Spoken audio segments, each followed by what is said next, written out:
नमस्कार दोस्तों, mentor fluent YouTube channel पर बेस्ट सेलर मैं मन हूँ दीप त्रिवेदी पुस्तक के हिंदी ऑडियो बुक समरी में आपका स्वागत है। Episode 9 complex. मनुष्य का अकारण हजारों हीनताओं से ग्रसित होना उसकी बर्बादी का तीसरा प्रमुख कारण है। इन हीनताओं के कारण वह भीतर ही भीतर चौबीसों घंटे परेशान होता रहता है। सच कहूँ तो इस हीनता यानी कॉम्प्लेक्स के कारण वह खुलकर कभी जी ही नहीं पाता है। दिन रात खिलौनों की तरह नाचता रह जाता है और मनुष्य की सारी हीनताएं नितांत उसकी अपनी बुद्धि की उपज है। यदि आज मनुष्य इस कॉम्प्लेक्स से ग्रसित है तो इसका मात्र और एकमात्र कारण उसकी बुद्धि की सोच है। यहाँ यह भी स्पष्ट समझ ले कि मुझे कहीं कोई कॉम्प्लेक्स कभी नहीं पकड़ता। खैर, इस बात को विस्तार से समझाने से पूर्व यह समझना बेहतर है कि आखिर यह कॉम्प्लेक्स होता क्या है। कॉम्प्लेक्स का अर्थ है कि आप जो भी हैं, जैसे भी हैं तथा जिस किसी भी परिस्थिति में हैं, आप उससे राजी नहीं हैं और यह राजी न होना ही कॉम्प्लेक्स है। और फिर आगे चलकर यही कॉम्प्लेक्स आपका जीवन नर्क बनाने को पर्याप्त सिद्ध होता है। अब सवाल यह उठता है कि यह राजी न होना पैदा होने के साथ तो आया नहीं था। बच्चा हमेशा जैसा वह जिस हालत में होता है अपने से राजी ही होता है। उसे अपने गोरे काले, शैतान या शांत, अमीर या गरीब होने का एहसास तक नहीं होता। तो फिर ऐसे में उसके राजी होने या राजी ना होने का सवाल ही कहाँ उठता है। दूसरी ओर देखा जाए तो पूरी प्रकृति में भी कोई अपने होने के ढंग से नाराज नहीं है। न चांद, न तारे और न ही पृथ्वी अपने होने के तरीके से असंतुष्ट है। वहीं ना तो हवा और ना ही पानी को अपने होने के ढंग से कोई शिकायत है। वैसे ही किसी फूल या कांटे को भी अपने होने के ढंग से कोई असंतोष नहीं है, मतलब कोई असंतोष नहीं है। सोचने वाली बात यह कि जब पूरी प्रकृति में कोई अपने होने के ढंग से नाराज नहीं, जब बच्चे तक को इसका एहसास नहीं, तो यह असंतोष बड़ा होते होते मनुष्य में आ कहाँ से जाता है। निश्चित ही मनुष्य को यह असंतोष उसकी बुद्धि पकड़ा देती है और आश्चर्य यह कि यह असंतोष उसे पकड़ाया अपने हितैषियों द्वारा ही जाता है। बच्चा तो सीधा साधा अपनी राह चलते मस्ती में बढ़ रहा होता है, लेकिन थोड़ा बड़ा होते न होते उसके जीवन में भूकंप आ जाता है। माँ बाप व घर के बुजुर्ग उसके पीछे पड़ जाते हैं, उससे तुलनात्मक बातें करने लग जाते हैं। यह करना चाहिए और यह नहीं करना चाहिए, यह करना अच्छा है और यह करना खराब है। फिर तो स्कूल में शिक्षकों के हाथों फंसने पर उसकी और भी बुरी गति बना दी जाती है, क्योंकि वहाँ से उसके जीवन में तुलनात्मक शिक्षाओं की भरमार शुरू हो जाती है। यह बच्चा कितना शांत है और तुम देखो कितने शैतान हो। यह बच्चा देखो पढ़ाई में कितना शार्प है और तुम कितने डल हो। यह बच्चा देखो अपने माँ बाप व शिक्षकों की बातों को कैसे आज्ञा की तरह स्वीकारता है और एक तुम हो कि वो किसी की बात सुनते ही नहीं। अब सवाल यह कि शिक्षकों को इन की जाने वाली तुलनाओं का बच्चों के मन पर क्या प्रभाव पड़ता है, इसकी तो कोई कल्पना नहीं होती। उधर माँ बाप या घर के बुजुर्गों को भी इसकी कोई समझ नहीं होती। बस दोनों बिना समझे बच्चों पर तुलनाओं के वज्रपात करते चले जाते हैं। बेचारा बच्चा बुरी तरह चौंक जाता है, क्योंकि वह जैसा है वैसा है और उसी से खुश है, लेकिन उस बेचारे की चलती कितनी है। आखिर एक नहीं अनेकों बार अनगिनत व्यक्तियों द्वारा बार बार की जाने वाली तुलनाएं उसके मन में घर करने लग जाती है। वह बेचारा चाहते न चाहते हुए भी उस पर ध्यान देने को बाध्य हो जाता है और एक बार वह अच्छा बुरा समझना व स्वीकारना शुरू क्या करता है कि उसका जीवन ही बदल जाता है। इसका सबसे पहला व बुरा प्रभाव तो यह होता है कि वह अपने आप का अस्वीकार प्रारंभ कर देता है और चूंकि वह स्वयं के होने से असंतुष्ट होना शुरू हो जाता है, फलस्वरूप उसे एक नहीं अनेकों बातों की हीनता पकड़ने लग जाती है और इस प्रकार यहीं से उसके हसीन जीवन में इस कॉम्प्लेक्स का पदार्पण होता है। यानी कुल मिलाकर तुलनात्मक शिक्षाओं के कारण मनुष्य के जीवन में कॉम्प्लेक्स आता है। तो फिर सवाल यह उठता है कि क्या वाकई इन तुलनात्मक शिक्षाओं की आवश्यकता है? क्या वास्तव में ऐसी बातें योग्य हैं? नहीं और कतई नहीं। तथा यह समझने हेतु एक बार जरा प्रकृति पर नज़र दौड़ाओ और देखो, यहाँ चीज़ें सिर्फ हैं, कोई अच्छी या बुरी नहीं, कोई तुच्छ या महान नहीं। पूरी प्रकृति में मनुष्य को छोड़ कहीं कोई उनकी तुलना नहीं कर रहा और क्योंकि कोई तुलना नहीं कर रहा है इसलिए किसी को अपने अच्छे या बड़े होने का गर्व भी नहीं है और इसी कारण पूरी प्रकृति में किसी को अपने तुच्छ या छोटे होने की शर्म भी नहीं है। यहाँ किसी पत्थर को यह गुमान नहीं कि वह कीमती हीरा है और न ही किसी पत्थर को यह हीनता है कि वह एक मामूली पत्थर है। यहाँ कोई हीरा किसी पत्थर से नहीं कह रहा कि चल दूर हट, मैं चमकीला हीरा हूँ और तू राह में पड़ा एक तुच्छ पत्थर। नहीं, दोनों अपने होने से तृप्त हैं और चूँकि दोनों अपने होने से तृप्त हैं इसलिए उनमें कोई अपने को बदलने की कोशिश भी नहीं कर रहा है। लेकिन मनुष्य के साथ ऐसा नहीं हो पाता है, क्योंकि परिवार व शिक्षक बच्चों की तुलना कर करके उनके अंदर अपने लिए असंतोष पैदा कर देते हैं और इस वजह से बच्चे अपनी नाजुक उम्र से ही स्वयं को बदलने के प्रयास में लग जाते हैं। बस यहीं से बच्चों में गिरावट की शुरुआत हो जाती है। परम आनंद में जी रहे बच्चे में यहीं से कॉम्प्लेक्स पकड़ना शुरू हो जाता है और फिर कॉम्प्लेक्स पकड़ते ही शांत शैतान होने के प्रयास में लग जाता है और शैतान शांत होने के चक्कर में घूमना शुरू हो जाता है।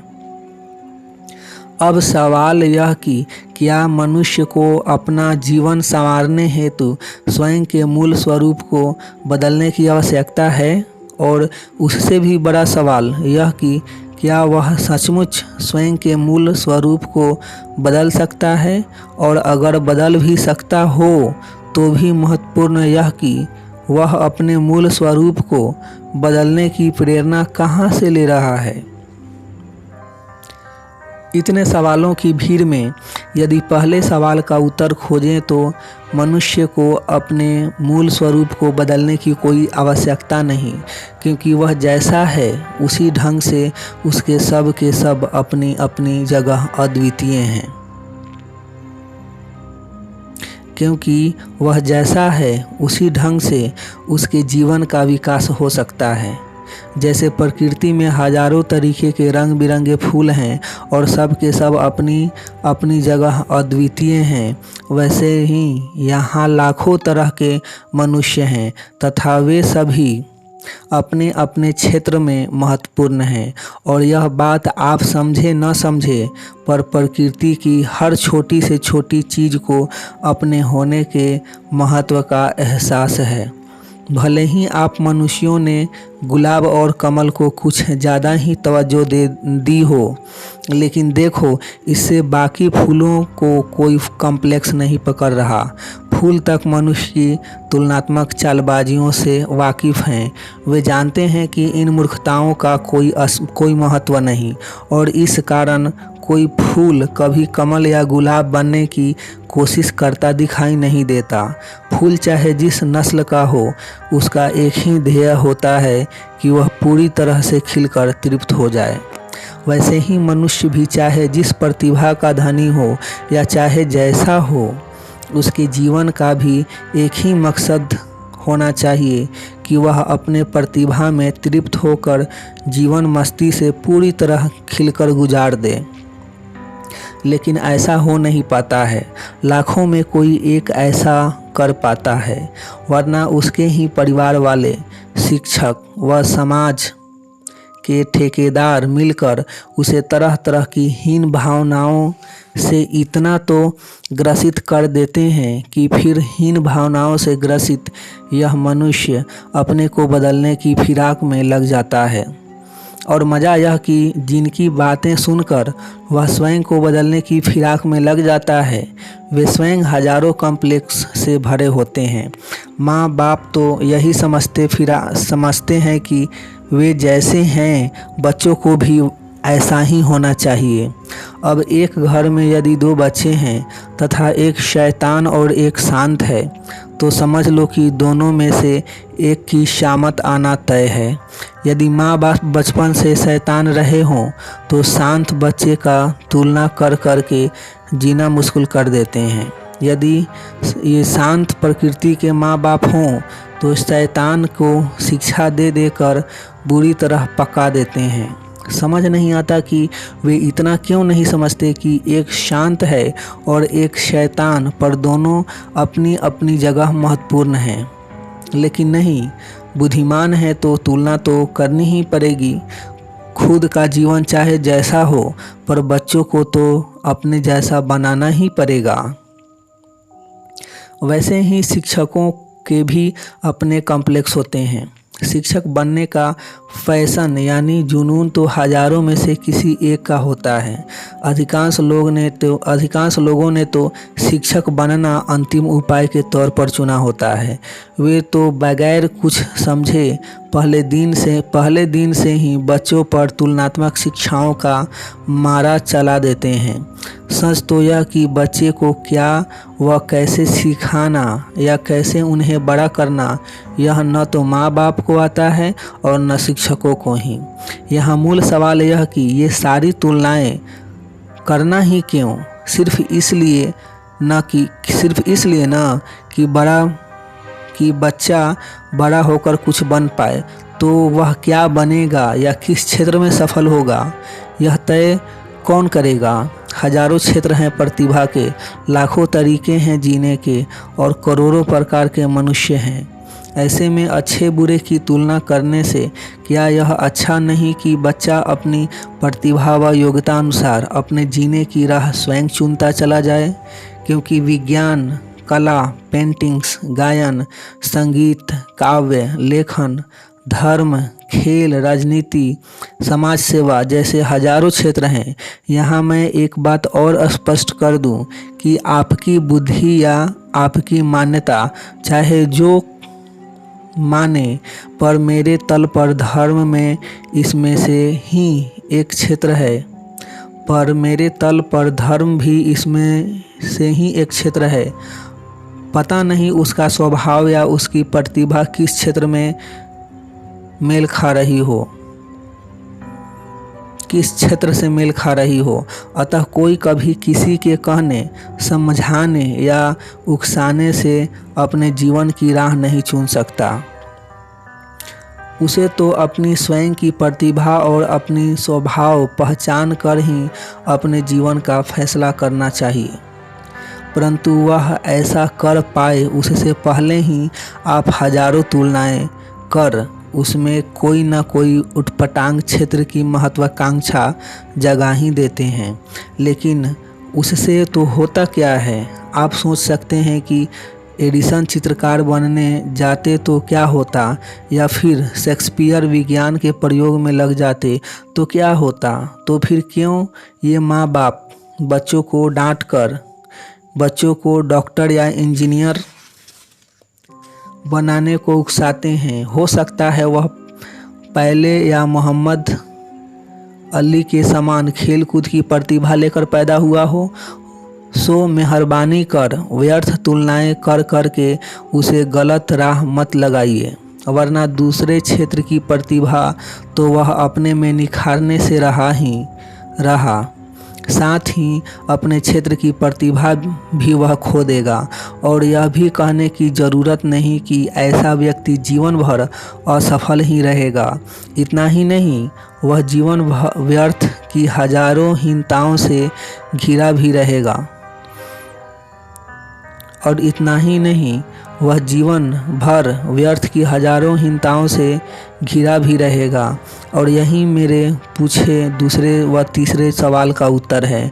मनुष्य लाख प्रयत्नों के बावजूद भी ना तो अपने मूल स्वरूप को भुला सकता है और ना ही पूरी तरह से उसे बदल सकता है। यानी कुल मिलाकर उसकी ये सारी कोशिशें एक व्यर्थ प्रयास से ज़्यादा कुछ सिद्ध नहीं होती।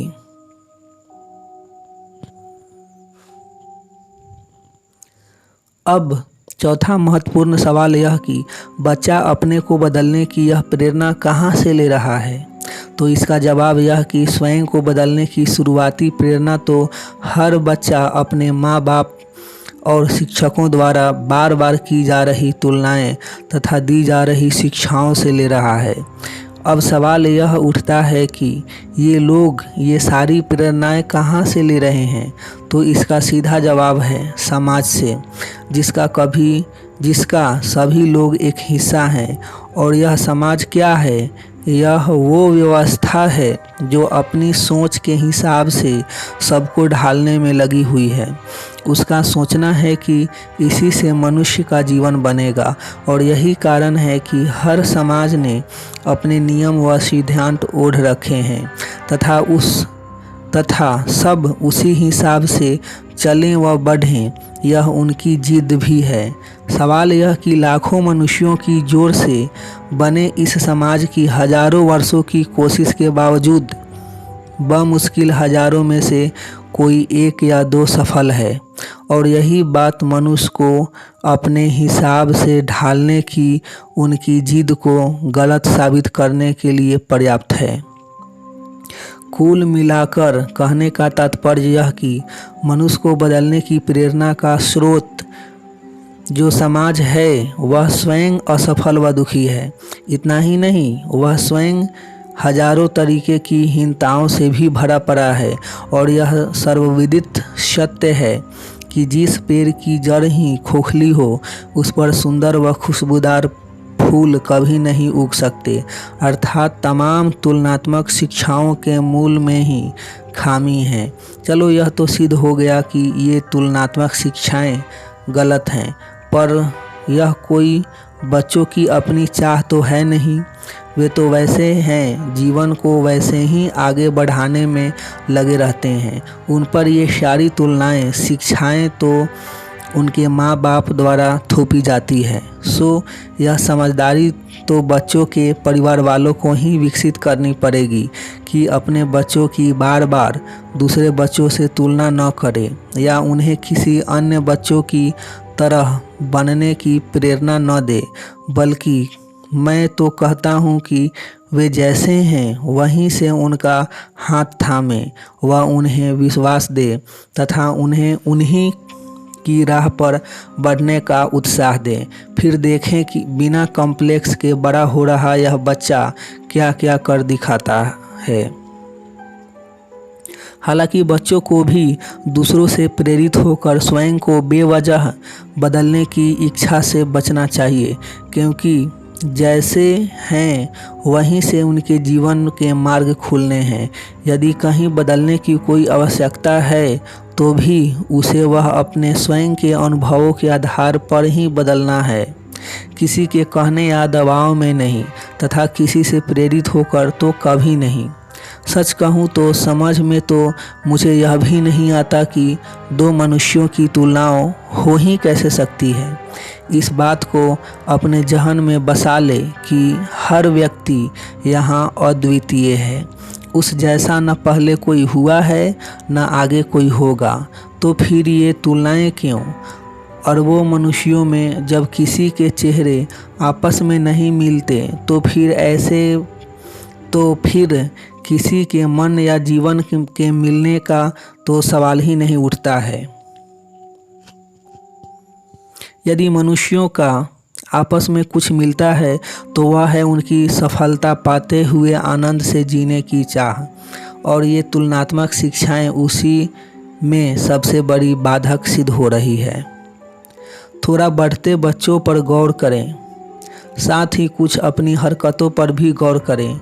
एक छोटा बच्चा यह नहीं समझता कि यह नौकर का बच्चा है या गरीब है, उसे तो बस खेलने से मतलब होता है। पर बुद्धिमान बुजुर्ग उस खेलते बच्चे को उठा के न सिर्फ घर ले आते हैं बल्कि उसे समझा भी देते हैं कि वह जिनके साथ खेल रहा था वह तुच्छ है। भर देते हैं तुलनाओं का बीज उसके दिमाग में, और फिर स्कूलों में तो सिवाय तुलनाओं के और कुछ नहीं होता। बस बच्चा कॉम्प्लेक्स पकड़ता चला जाता है। यहाँ तक भी ठीक, पर फिर तो तुलनाएं करना मनुष्य का स्वभाव ही हो जाता है। यह और भी खतरनाक है। अब धर्म हो या समाज, शिक्षा हो या विचार, बनाए तो मनुष्यों ने ही हैं। सो वह अपने तुलना करने के स्वभाव से यहाँ भी बाजी नहीं आता है। मनुष्यों की तुलना करने की आदत का आलम तो यह है कि उसने नदी तक में भी तुलना कर डाली। गंगा पवित्र और बाकी साधारण, हमारे देश हमारा धर्म महान बाकी बकवास, यानी पहले से ऐसी हजार तुलनात्मक हीनताओं से भरे बच्चे को धर्म व समाज द्वारा और भी ढेरों तुलनात्मक बातों से लाद दिया जाता है। सचमुच क्या भाग्य होता है बच्चों का। वे माँ बाप की जागीर के वारिस तो बनते हैं, परंतु उनके अपनाए समाज व धर्म के जरिए उनकी हीनताओं के वारिस पहले ही बन जाते हैं। चलो होगा। अब मनुष्य को कैसे बचपन में ही हीनताएं पकड़ा दी जाती हैं यह समझ लिया, और इन सारी हीनताओं के मूल में तुलनात्मक शिक्षाएं प्रमुख रूप से जवाबदार है यह भी समझ लिया। अब थोड़ा यह समझें कि वास्तव में यह कॉम्प्लेक्स है क्या। यही कि आपको लगता है कि आप में कुछ कमी है या आप किसी मामले में दूसरों से कमज़ोर हैं, जबकि वास्तव में ऐसा है नहीं। न तो आप में कोई कमी है और न ही आप किसी से कमज़ोर हैं। सच तो यह कि आप ऐसे हैं, और ऐसे हैं का मतलब यही कि आप सबसे भिन्न, नवीन और इकलौते हैं। और जब भिन्न, नवीन और इकलौते हैं तो तुलना हो ही नहीं सकती। खैर, इतना सब समझ लिया हो तो अब आपको कॉम्प्लेक्स के संबंध में एक अनूठी बात बताता हूँ, और वह यह कि कॉम्प्लेक्स का सिर्फ एक ही प्रकार होता है, और वह है inferiority complex, superiority complex. Superiority complex नाम की कोई वस्तु अस्तित्व में होती ही नहीं। निश्चित ही आपको आश्चर्य हो रहा होगा, क्योंकि आपने अनेकों सुपीरियोरिटी कॉम्प्लेक्स से पीड़ित देखा होगा। क्योंकि आपने अनेकों को सुपीरियोरिटी कॉम्प्लेक्स से पीड़ित देखा होगा, तो मैंने आपकी बड़ी गलतफहमी दूर करने हेतु यह चर्चा छेड़ी है। और आगे इस बात को समझने के लिए एक बार फिर याद करें कि मनुष्य को यह कॉम्प्लेक्स पकड़ता कैसे है। और वह मैं कई बार कह चुका हूँ कि कॉम्प्लेक्स पैदा होता है तुलना करने से, और तुलनाएं स्वाभाविक रूप से दूसरों से आपको हीन साबित करने हेतु ही की जाती है। फिर इसका परिणाम यह होता है कि धीरे धीरे कर आपको भी अपने में कुछ कमी होने का एहसास होने लगता है, और बस यही से मामला रंग पकड़ना शुरू हो जाता है। शुरू में आप अपनी वह कमी दूर करने का प्रयास करते हैं, लेकिन जब बात नहीं बनती तो फिर उसे छिपाने हेतु सुपीरियरिटी का आवरण ओढ़ लेते हैं। यानी आपके भीतर के दर्द या अपनी कमजोरी का किसी को पता न चले, इस हेतु आप जिन बातों का सहारा लेते हैं उसे ही आप सब सुपीरियरिटी कॉम्प्लेक्स के नाम से जानते हैं। कहने का तात्पर्य मनुष्य में दिखाई देने वाली तमाम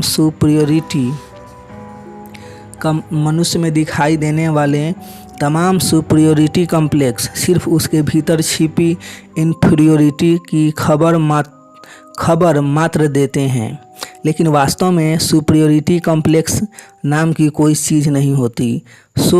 यदि आप यह बात समझ लें तो किस मनुष्य के भीतर क्या चल रहा या उसका जीवन कैसा गुजर रहा है बड़ी आसानी से समझ सकते हैं, क्योंकि फिर आपके लिए उसके भीतर की इन्फीरियरिटी पकड़ना कोई मुश्किल बात नहीं। उसकी हर इन्फीरियरिटी के पीछे छिपा दर्द आप पहचान ही लेंगे। चलो इस बात को कुछ उदाहरणों से समझें। देखिए कि मनुष्य के भीतर छिपी इन्फीरियरिटी कैसे सुपीरियर बनकर बाहर निकलती हैं। मानो आपके घर कोई वृद्ध दंपति मिलने आए हुए हैं। उनके सभी बेटे शादीशुदा हैं और सब के सब उनके साथ में ही रहते हैं, और खुदा न खास्ता यदि वह वृद्ध दंपति अपने बेटे बहुओं से दुखी होंगे या उन्हें लगता होगा कि बच्चे उनका उचित ध्यान नहीं रखते, तो आप गौर करना कि वे बात बिना बात बार बार कहेंगे कि हमारे बेटे बहू हमें बड़ा सुख देते हैं। यह मौके बेमौके बार बार दोहराई गई बात जो उनकी सुपीरियरिटी के रूप में झलक रही है। गौर से समझेंगे तो यह सिर्फ उनके भीतर छिपे दर्द की खबर मात्र है, और समझदार को इशारा काफ़ी है। यह स्पष्ट समझ लेना कि मनुष्य बार बार बेतुकी बातें दोहराता ही तब है जब भीतर वह उसके विपरीत कुछ महसूस कर रहा होता है। उपरोक्त बात को कुछ इस तरह से भी समझा जा सकता है कि कोई बात में कहे कि क्या बात करते हो, अभी तो मैं जवान हूँ। इसका अर्थ स्पष्ट है कि यह आदमी अब जवान नहीं है। ऐसा कहने वाला व्यक्ति और कुछ नहीं तो 50 वर्ष के करीब तो पहुँच ही चुका होगा, क्योंकि कोई जवान कभी नहीं कहेगा कि मैं अब भी जवान हूँ। बात ही बेतुकी हो जाएगी। कहने का तात्पर्य साफ है कि यह बार बार तन के कहने के लिए भीतर उसकी कमी होना आवश्यक है। अतः कृपा कर इसे सुपीरियरिटी कॉम्प्लेक्स समझने की बजाय उसे उसके भीतर छिपी इन्फीरियरिटी की खबर के तौर पर ही लेना। देखिए, इससे कितनी जल्दी आप दूसरे मनुष्यों के वास्तविक दर्दों को कितनी आसानी से पहचानना शुरू हो जाएंगे। और मज़ा तो यह कि बाहर से ओढ़ी यह सुपीरियरिटी मनुष्य से कैसे कैसे हास्यपद कार्य करवा देती है, उस पर भी कभी कोई ध्यान नहीं देता है। लेकिन आज के बाद थोड़ा ध्यान देंगे तो आपको अपने आसपास रोज़ ऐसे 2-4 वाक्य देखने को मिल ही जाएंगे। सच तो यह कि मनुष्य की ओढ़ी इन सुपीरियरिटी ने उसे खिलौना और मजाक का एक अच्छा खासा पात्र बनाकर छोड़ दिया है, परंतु फिर भी उसकी समझ में कुछ नहीं आता है। अक्सर देखा गया है कि कई औरतों को यह गुमान होता है कि उसका पति उसके पूरे नियंत्रण में है, उसके बच्चे उसकी बड़ी सुनते हैं, पर वास्तव में ऐसा हो ही यह जरूरी नहीं। इस बात को एक उदाहरण से समझें। एक दिन एक छोटे बच्चे ने अपने पिताजी से पूछा, पापा मैं खेलने जाऊं? पापा बोले, मैं तुझे खेलने जाने के लिए मना करता नहीं, वैसे भी खेलना बच्चों की सेहत के लिए अच्छी ही होती है, पर शायद तेरी माँ तुझे न जाने दे। बेटा बड़ा दुखी हो गया, सोच में भी पड़ गया कि यह माँ का दरवाज़ा कैसे तोड़ा जाए। पिता को भी यह चिंता सताने लगी। तभी पिताजी को अपनी पत्नी की इन्फीरियरिटी याद आ गई। उन्होंने तुरंत चहकते हुए बच्चे से कहा, जाकर अपनी माँ को कह कि माँ मुझे खेलने जाना है, पर पिताजी मना कर रहे हैं, बस तेरा काम हो जाएगा। बच्चा तुरंत माँ के पास गया और रोते हुए उसने उससे पिताजी की कही बात दोहरा दी। बस माँ ताव खा गई। बड़ा तनते हुए बोली, जा जरूर खेलने जा, देखती हूँ पिताजी कैसे रुकते हैं। देखा आपने, माँ की दबी इन्फीरियरिटी सुपीरियरिटी बनकर कैसे तो निकली कि बाप बेटे ने मिलकर उसे खिलौना ही बना दिया। यह भी छोड़ो, यही बात आपको एक और हसीन उदाहरण से समझाता हूँ। एक दिन मनुष्यों की देखा देखी शेर के एक बढ़ते बच्चे को भी इन्फीरियरिटी पकड़ ली। दरअसल बात यह हुई कि शेर के इस शांत बच्चे की बार बार तुलना उसके हम उम्र खूंखार शेर के बच्चों से होने लगी। इससे उसे लगने लगा कि वाकई वह शिकार वगैरह करने में काफ़ी कमज़ोर है। बस एक दिन इस भीतर छिपी इन्फीरियरिटी ने सुपीरियरिटी का स्वरूप धारण कर लिया। फिर क्या था, निकल पड़ा वह अकेला जंगल में। आज तो उसे अपना शेरपन बाहर निकालना ही था। अभी कुछ दूर ही गया था कि सामने से उसे एक हिरन आता दिखाई दिया। उसने दहाड़ कर उसे पूछा, जानते हो मैं कौन हूँ? हिरन सकपका गया, लेकिन फिर तत्क्षण संभल भी गया और संभलते ही बड़ी लड़खड़ाई आवाज़ जबान में बोला, आप शेर हैं और जंगल के राजा हैं। बस वह शेर का बच्चा तो गदरा गया, मदरा गया। बस वह शेर का बच्चा तो मदरा गया। उसने भीतर छिपी इन्फीरियरिटी राजा होने के गुमान से भर गई। उसके भीतर छिपी इन्फीरियरिटी राजा होने के गुमान से भर गई। उसने हिरन को तो जाने का इशारा किया, पर इसके बाद तो उसकी चाल ही बदल गई। थोड़ी दूर और आगे जाने पर उसे एक लोमड़ी बैठी दिखी। वह झट से उस लोमड़ी के पास जा पहुंचा। मदराया हुआ तो वह था ही। उसने लोमड़ी से अब की सीधा सवाल पूछा, बताओ जंगल का राजा कौन है? लोमड़ी तो वैसे ही चालाक होती है। उसे इस शेर के बच्चे को पकड़ी इन्फीरियरिटी समझने में रत्ती भर देर नहीं लगी। उसने बड़ी चतुराई पूर्वक उसकी इन्फीरियरिटी सहलाते हुए कहा, आप जंगल के भावी राजाधिराज हैं और सच कहूँ तो मुझे तो आप में महान राजा पूरी तरह से महान राजा के तमाम लक्षण अभी से नज़र आते हैं। अब यह सुन पहले से मदराया हुआ शेर का बच्चा पूरी तरह से पागल हो गया। अब तो उसकी हीनता पूरे जोरों पर थी। वह अब पहले से कहीं ज़्यादा तने हुए बढ़ा चला जा रहा था। तभी उसे दूर से एक हाथी आता दिखाई दिया। वह अपने परछाई सुपीरियरिटी लिए उसके पास जा पहुंचा। उसने हाथी के पास जाते ही अपने उसी मदराए अंदाज में पूछा, ए हाथी, बता जंगल का राजा कौन है? अब हाथी तो हाथी होता है। उसने उसे कुछ खास तवज्जो नहीं दी। उसने एक दो बार फिर पूछा, पर हाथी की ओर से कोई प्रत्युत्तर नहीं मिला। इससे उसका कुछ नशा हरण तो हुआ, परंतु अपना वट बनाए रखने हेतु अंत में उसने हाथी के कान तक उछलते हुए पूछा, बताओ जंगल का राजा कौन है? उधर अब तक उसकी अवहेलना कर रहे हाथी को शेर की यह हरकत रास नहीं आई। उसने आओ देखा न ताओ शेर के बच्चे को सूंड में लपेटकर घुमाते हुए दूर फेंक दिया। बेचारे शेर के बच्चे को काफ़ी चोटें आई, फिर भी वह बड़ी हिम्मत कर उठा और घिसटते घिसटते हाथी के पास आया और फिर दो पांव पर खड़े होकर बड़ी मिमियाई आवाज़ में बोला, हाथी भाई नहीं मालूम था तो मना कर देते, पर इसमें इतना गुस्सा करने की क्या बात थी।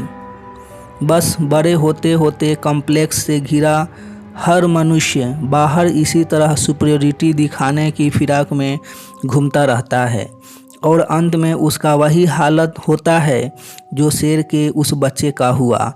अतः अपने को बार बार हंसी का पात्र बनाने से बचना चाहते हैं तो मेहरबानी कर अपनी तुलना किसी से करो ही मत, वरना जल्द ही आप स्वयं को कई कॉम्प्लेक्स से घिरा पाएंगे और फिर उन कॉम्प्लेक्स को छिपाने हेतु बाहर से जात भात की सुपीरियरिटी ओढ़े घूमते रहेंगे। लेकिन जो बात आप में नहीं है वह नहीं ही है, अतः मौके बेमौके बार बार मुंह की खाते फिरेंगे। आप इतना समझ लो कि दुनिया का काम है तुलनाएं करना, सो उन्हें करने दो, परंतु आप स्वयं को इन मूर्खताओं से दूर ही रखो। यहाँ यह भी स्पष्ट कर दूं कि कॉम्प्लेक्स से होने वाले घाटे यहीं समाप्त नहीं होते, बल्कि यहाँ से तो उनकी शुरुआत होती है। आगे जैसे ही जमाने भर की इन्फीरियोरिटी से घिरा यह मनुष्य सुपीरियरिटी ओढ़ना शुरू करता है कि उसके मन पर इसका दुष्प्रभाव पड़ना शुरू हो जाता है। और इस संदर्भ में सबसे बड़ी बात तो यह कि मनुष्य पाखंडी होना शुरू हो जाता है। यह भी बड़ी अजीब और ख़तरनाक बीमारी होती है।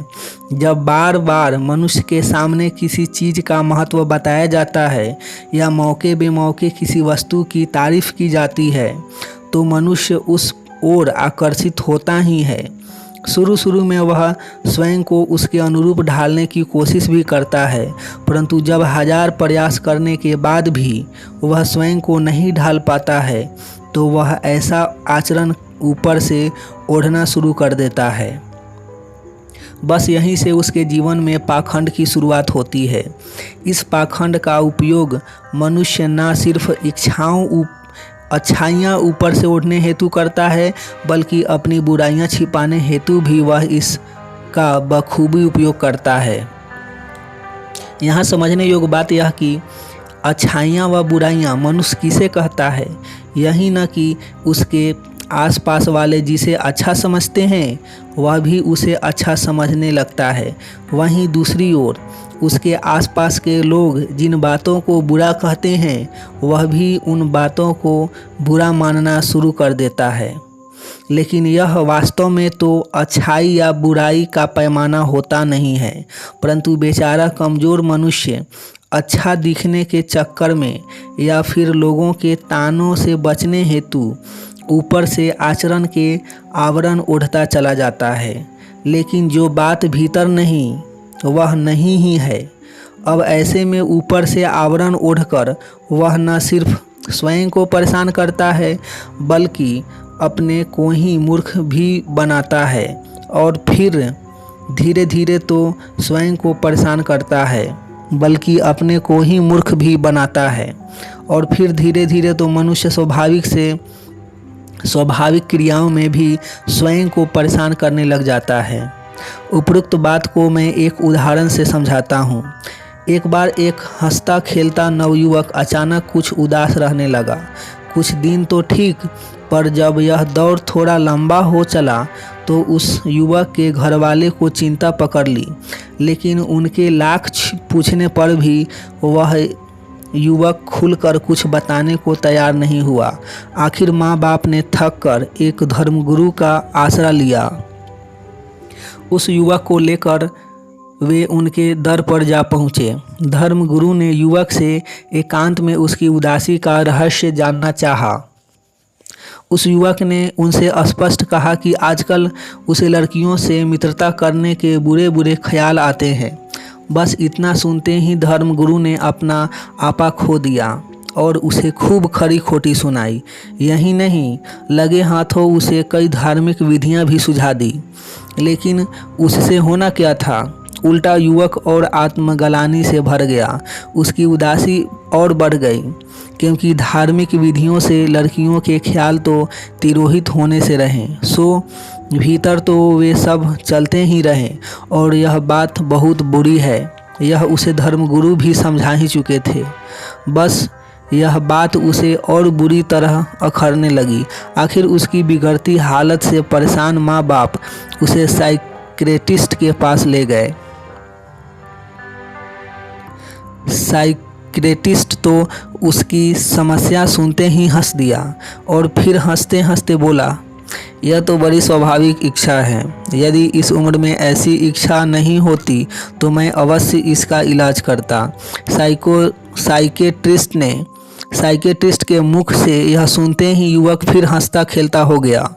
सवाल यही कि दूसरे लोग जिसे अच्छा या बुरा कह रहे हैं और वह वास्तव में कोई अच्छाइयाँ या बुराइयों का पैमाना थोड़े ही है। अतः मनुष्य को उन बातों को तवज्जो ही नहीं देना चाहिए और दूसरों की मान मनुष्यों को ऊपरी तौर पर बदलने की कोशिश तो बिल्कुल ही नहीं करनी चाहिए, वरना इसके आगे चलकर और भी गंभीर दुष्परिणाम आते हैं। इस पाखंड का सबसे बड़ा दुष्परिणाम तो यह कि इससे मनुष्य के एक मैं से कई मैं पैदा हो जाते हैं। वह चेहरों पर चेहरा ओढ़ता चला जाता है और फिर उसका ओढ़ा हर चेहरा उसके जीने में बाधक सिद्ध होती है। कहने का तात्पर्य, जिस मनुष्य के जितने मैं उतना ही वह परेशान। और मज़ा तो यह कि इस प्रक्रिया में धीरे धीरे कर वह अपना वास्तविक मैं कौन सा है वही भूल जाता है। और इसका अंतिम परिणाम यह होता है कि मनुष्य में से धीरे धीरे कर फर्मनेस यानी दृढ़ता गायब होती चली जाती है। और यह फर्मनेस कितना आवश्यक गुण होता है यह बताने की किसी को कोई आवश्यकता नहीं। और मेरी इस बात को आप ज़रा अपनी रोज़मर्रा की ज़िंदगी के ही कुछ वाक़यातों से समझने की कोशिश करें। फ़िलहाल मैं ही आपको यह बात एक उदाहरण से समझाने की कोशिश करता हूँ। एक बार एक युवक ने संध्या 7 बजे अपने पापा से कहा, सुबह 5 बजे मुझे उठा देना, मैं मॉर्निंग वॉक पर जाऊंगा। इतना कहते ही उसके दूसरे मैं ने दस्तक दी। क्यों कह दिया 5 बजे उठाने को?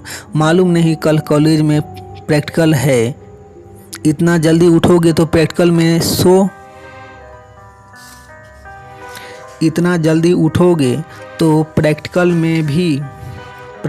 सो भी नहीं जाओगे।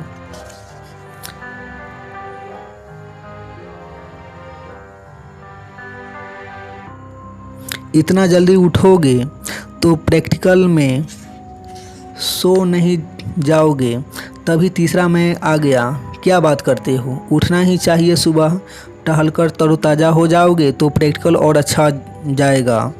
यहाँ तक तो ठीक, पर जब रात 9 बजे उसने खाना खा लिया तो उसे सुस्ती चढ़ गई। सुस्ती चढ़ते ही चौथे मन ने द्वार खटखटाया। यहीं नहीं उठना अपने को सुबह ही सुबह। बस उसने पापा को उठाने से मना कर दिया। परंतु फर्मनेस खो चुके मनुष्य की मूर्खताओं का यह अंत कहाँ है। सो रात टीवी वगैरह देखकर जब 11 बजे वह सोने गया तब तक उसके खाने की सुस्ती काफ़ी हद तक कम हो चुकी थी। बस 5वें मैं ने पुकारा, सुबह उठना ही है। सुनहरी सुबह टहलने नहीं गए तो क्या फ़ायदा। तुरंत पापा से फिर उठाने की दरख्वास्त कर दी। चलो यह भी ठीक, पर जैसे ही पापा ने 5 बजे उठाया कि उसका छठा मैं गुस्सा कर बैठा। यह कोई वक्त है उठाने का? क्या अभी उठकर प्रैक्टिकल में दिन भर सोता रहूं? पापा भी परेशान हो गए। खुद ही उठाने को कहता है और उठाने पर गुस्सा भी करता है होगा। अभी तो वह युवक घोड़े बेचकर फिर सो गया। चलो कोई बात नहीं, लेकिन फिर मज़ा तो यह कि सुबह उठकर तथा नहा धोकर जब वह युवक नाश्ता करने बैठा तो उसे अपने न उठने तथा टहलने न जा पाने पर बड़ा पछतावा हुआ। उसने अपने पापा से कहा भी कि नींद में भले ही मैं लाख मना करूं, पर आपका तो मुझे झकझोर कर उठा ही देना चाहिए था। यह क्या बात हुई? पापा भी हैरान रह गए। एक बार को सोचने पर मजबूर भी हो गए कि कहीं यह पागल तो नहीं। मुझे तो उसके पागल होने में कोई शक नहीं, आपकी आप जाने होगा। अभी तो असली सवाल यह कि अधिकांश मनुष्यों के साथ रोज़ रोज़ ऐसा अनेकों बार होता ही रहता है। यह पाखंड ओढ़ने के कारण उनके एक से अनेक मैं हो जाते हैं और फिर उनका अपना बचा हुआ जीवन अपने ही अनगिनत मैं से उलझते उलझते गुजर जाता है। उसके इतने स्वरूप हो जाते हैं कि उसका वास्तविक स्वरूप तो इसमें जाने कहाँ खो जाता है। फिर तो वह उसे स्वयं के ढूंढे भी नहीं मिलता। वह दोस्तों के सामने कुछ और होता है और मोहल्लों वालों के सामने कुछ और, पत्नी के सामने कुछ और होता है तो परिवार वालों के सामने कुछ और, घर में कुछ और होता है तो ऑफिस में कुछ और, चपरासी के सामने कुछ और होता है तो बॉस के सामने कुछ और। हालत तो ऐसे हो जाते हैं कि उसे एक साथ बॉस और चपरासी का सामना करने में भी बड़ी दिक्कत होती है। मित्रों के सामने कौन सा चेहरा ओढ़ना या परिवार के सामने किस रूप में पेश होना, यह तो उसे मालूम होता है, पर उसकी हास्यास्पद स्थिति यह कि मित्रों तथा परिवार वालों से एक साथ मिलने का मौका पड़ जाए तब कैसा व्यवहार करना उसे नहीं मालूम पड़ता है। और अक्सर गौर करना कि आप में से अधिकांश ऐसे मिलन को टालते भी हैं। यह और कुछ नहीं, बस आपके अनेकों मैं होने का परिणाम है। अब आप ही सोचें कि यह भी कोई जीवन हुआ? अरे आप जैसे हैं वैसे हैं, फिर यह इतने मैं और इतने चेहरे क्यों? जैसे हैं सबके सामने हैं, किसी से किसी बात के लिए पर्दा ही क्यों?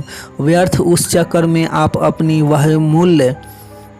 बहुमूल्य फर्मनेस खो देते हैं।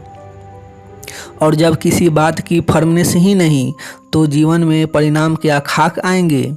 जीवन तो असफल होगा ही। और फिर हीनताएं ओढ़ने में धर्मगुरुओं से ज़्यादा माहिर तो हीनताएं ओढ़ाने में धर्मगुरुओं से ज़्यादा माहिर तो और कोई हो ही नहीं सकता है। वे तो हीनताएं भी बड़ी भयानक फैलाते हैं। मनुष्य की साधारण से साधारण व स्वाभाविक से स्वाभाविक क्रियाओं को भी वे पाप बताते फिरते हैं। अब जो साधारण व सामान्य है, मनुष्य उससे तो छूटने से रहा, सो धीरे धीरे कर ऐसी बातों से उसमें पाप भाव उत्पन्न होने लगते हैं। वह आत्मग्लानि से भरना शुरू हो जाता है और आत्मग्लानि से ज़्यादा मनुष्य का पतन दूसरा कोई नहीं कर सकता। लेकिन ये धर्मगुरु ना तो मुझे पहचानते हैं और ना ही उन्हें जीवन का कोई ज्ञान होता है। वैसे ही उन्हें इन सब की आवश्यकता भी नहीं। उन्हें तो अपने धन व सम्मान में बढ़ोतरी करने से मतलब होता है। मनुष्यों का क्या हाल होता है इससे उनको क्या मतलब? सो खाना पाप, घूमना पाप, धन पाप, मौज शौक पाप, क्रोध पाप, मंदिर मस्जिद नहीं गए तो पाप, सुबह जल्दी नहीं उठे तो पाप, रात देर से खाया तो पाप। अब यह सब क्या है? फिर आप अपने दैनिक जीवन में उनकी बातें हमेशा तो नहीं मान पाते, सो उन्हें ऊपर से ओढ़ना शुरू कर देते हैं। लेकिन जो भीतर नहीं, उन्हें ओढ़ने का भी क्या मतलब? आप व्यर्थ पाखंडी होते चले जाते हैं। और ये जो आपके धर्मगुरु हैं वे तो वैसे ही पाखंडी होते हैं। अधिकांश तो ऐसे होते हैं कि जो चीज़ करने से आपको मना करते हैं, स्वयं बड़े धड़ल्ले से बंद दरवाजे में वे ही सब करते रहते हैं। चलो आपको इस बाबत एक रोचक किस्सा सुनाता हूँ। आपको शायद याद ही होगा कि जीसस ने कहा था कि कोई तुम्हारे एक गाल पर चाटा मारे तो उसे दूसरा गाल सामने कर देना। अब इसका अर्थ क्या है और ऐसा कहने के पीछे छिपी जीसस की भावना क्या है? किसी को यह समझाने की कोई आवश्यकता नहीं, लेकिन यह बात पादरियों को कौन समझाए। सो एक दिन जीसस के इस सूत्र ने बड़ा ही कमाल सीन जमा दिया। सुबह हुआ यह कि उस दिन एक पादरी चर्च में जीसस के इसी सूत्र पर प्रवचन देने वाला था। इस होने वाले प्रवचन का प्रचार प्रसार भी बड़े जोरों से हुआ था। यह तो ठीक, पर एक उपद्रवी को यह बात समझ में नहीं आई कि कोई चांटा मारे तो मैं दूसरा गाल कैसे धर सकता हूँ। उसने सोचा होगा चलकर ही देख लिया जाए। सो वह भी समय से चर्च में पहुँच गया। वहाँ नियत समय पर पादरी ने अपना प्रवचन प्रारंभ किया। उपदेश उसने वाकई बड़ा ही मार्मिक दिया था और सूत्र के बखान तो ऐसे किए थे मानो यह सूत्र उन्हीं के जहन से निकला हो। एक बार तो उसका शानदार प्रवचन सुनकर वह उपद्रवी भी चौंक गया, लेकिन फिर उसने सोचा क्यों न तसल्ली ही कर ली जाए। प्रवचन खत्म होते ही वह पादरी के पास पहुंच गया और वहीं सबके सामने दंदनाते हुए उस पादरी के गाल पर एक चांटा धर दिया। पादरी तो भीतर तक उबाल खा गया। भीड़ भी स्तब्ध रह गई। हालांकि पादरी होशियार था। वह जानता था कि अभी अभी ही उसने प्रवचन दिया है, सो गड़बड़ तो नहीं ही करनी है। उसने तत्क्षण मुस्कुराते हुए दूसरा गाल आगे धर दिया। यह देख एक बार को तो उस उपद्रवी की कुछ समझ में आना ही बंद हो गया, लेकिन जल्द ही संभल भी गया। वह भी बड़ा ही पक्का था। उसने सोचा जब तसल्ली करनी ही है तो पूरी तरह क्यों न कर ली जाए, आधा काम अच्छा नहीं होता। उसने दूसरे गाल पर और कस के एक चांटा जड़ दिया। अब की पादरी से नहीं रहा गया। उसने उसे खूब पीटा। वह चिल्लाता रह गया कि अभी अभी तो तुम जीसस का सूत्र बता रहे थे और अब ऐसी हिंसा। उधर उसको पीटते पीटते ही पादरी बोला, जीसस ने जो कहा था उसका मैंने पालन भी किया। मैंने दूसरा गाल धरा भी, परंतु तीसरे गाल की जीसस ने बात ही नहीं की और तीसरा गाल होता भी नहीं है। सवाल यह कि कौन आपसे ज़बरदस्ती कर रहा है। अच्छी व सीखने लायक बातें तो ढेरों हैं, लेकिन सीखेंगे तो अपने स्वभाव से ही, क्रमशः ही। परंतु यह सुनकर ऊपर से उड़ने वाली बात समझ में नहीं आती। और फिर यह क्यों नहीं समझते कि मान लो पादरी उसे ना भी मारता तो सिद्ध क्या हो जाता। चांटा पड़ने पर क्रोध तो उसे भी आ ही गया था। फिर ऊपर से उसे ओढ़ने का मूल्य क्या। नहीं, यह पाखंड आप में कोई सुधार नहीं ला सकता। दूसरा, यह आपके वर्तमान के हित में भी नहीं, क्योंकि इससे उल्टा आप में और गिरावट ही आती है। ऊपर से यह पाखंड आपके सुधरने के मार्ग भी बंद कर देता है, क्योंकि आप अच्छाइयाँ ऊपर से ओढ़े घूम लेते हैं या ऊपर से ओढ़े घूम लेते हैं। अतः फिर आपको वास्तव में सुधारने की ज़रूरत ही महसूस नहीं होती। परंतु सुधार तो भीतर का महत्वपूर्ण है, बाहर का नहीं। फिर आप यह क्यों नहीं सोचते कि बुद्ध, कृष्ण या जीसस जैसे तो 100 वर्षों में 20-40 पैदा होते हैं। ठीक है, उनसे सीखना भी है और उनके जैसा बनना भी है, परंतु कोई इस लंबी यात्रा हेतु अपना वर्तमान थोड़े ही बिगाड़ सकते हैं। आप और वर्तमान ही बिगड़ गया तो इन जैसा तो बहुत दूर की बात है। जहाँ हो वहाँ से ही नहीं गिर जाओगे, जहाँ हो वहाँ से ही गिर जाओगे। ज़रा बच्चों को देखें, उनमें कोई कम्प्लेक्स नहीं होता, और जब कम्प्लेक्स नहीं होता तो उनके हजारों चेहरे व लाखों मैं भी नहीं होते। इस कारण उनमें गजब की फर्मनेस होती है। आपने गौर भी किया होगा कि बच्चे एक बार जिद पकड़ लेते हैं तो पकड़ ही लेते हैं, फिर उस चीज़ को हासिल किए बगैर नहीं मानते।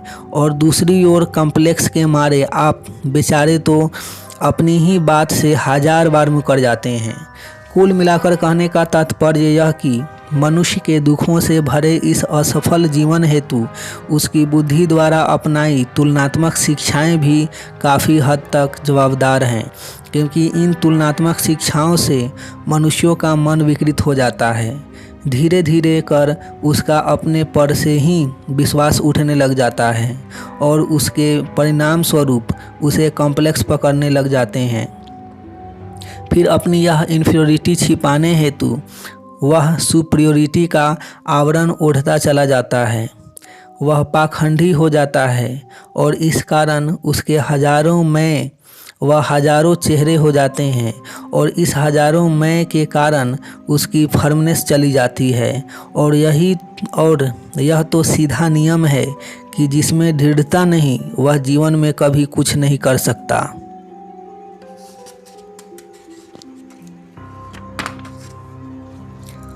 अतः मेरा तो सीधा साधा निवेदन है कि जो जैसा है वैसा ही स्वयं को स्वीकारे। स्वयं का स्वयं के प्रति विश्वास कभी न खोएं, क्योंकि आप जैसे भी हैं वैसे वहीं से आपके जीवन को बढ़ाने का मार्ग निकल सकता है। और उस हेतु आपको करना सिर्फ इतना है कि तुलनाएं सुन स्वयं को जबरन बदलाहट लाने की कोई भी कोशिश नहीं करनी। बस आप जैसे हैं, अच्छे बुरे, चालाक या कमज़ोर, अमीर या गरीब, सुंदर या साधारण, अपने को स्वीकार लें। सिर्फ अपने को ही नहीं, अपनी अक्षमताओं व बुराइयों को भी स्वीकार लें, क्योंकि इनमें से अधिकांश तो दूसरों की पकड़ाई हुई हैं। विश्वास जाने कि वे सब वास्तव में आपकी कमियां नहीं हैं। अतः आप दृढ़तापूर्वक मान ही ले कि वर्तमान में आप जैसे हैं परफेक्ट ही हैं। बस आपके अधिकांश कॉम्प्लेक्स स्वतः ही तिरोहित हो जाएंगे। वैसे ही दूसरे भी जैसे हैं उन्हें भी वैसा ही जान ले। अब कोई ज़्यादा कमा रहा है तो क्या कमाने दो। बस ऐसी सोच के साथ आपके कुछ और कॉम्प्लेक्स तिरोहित हो जाएंगे।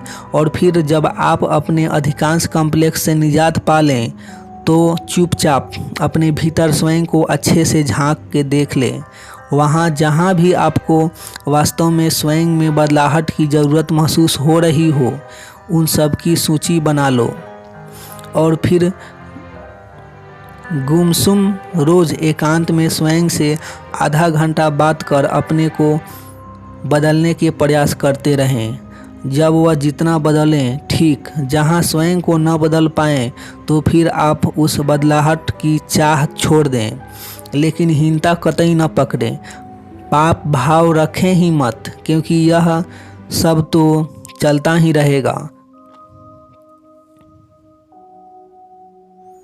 परंतु जो जीवन मिला है उसे भी तो जीना है। सो इन व्यर्थ के चक्रों से कम जीवन कतई न गंवाएं। जीवन आपका है और सुधरना भी आपको है, तो फिर वह बदलाहट कब और कितनी लानी है इसका निर्णय भी आप ही करें। और फिर जितना बदल जाएं ठीक, न बदल पाएं तो भी ठीक, परंतु हर समय आप जैसे हैं उसे स्वीकार कर ही चलो। बस जल्द ही आप शक्ति से भरपूर एक दृढ़ इंसान हो जाएंगे और दुख दर्द वे तो दूर दूर तक आपके जीवन में कभी दस्तक ही नहीं देंगे। मिलेंगे नेक्स्ट एपिसोड में, तब तक अपना ढेर सारा ख्याल रखिए, लाइफ को एंजॉय कीजिए, मस्त रहिए। आपका कीमती समय देने के लिए आपको बहुत बहुत धन्यवाद।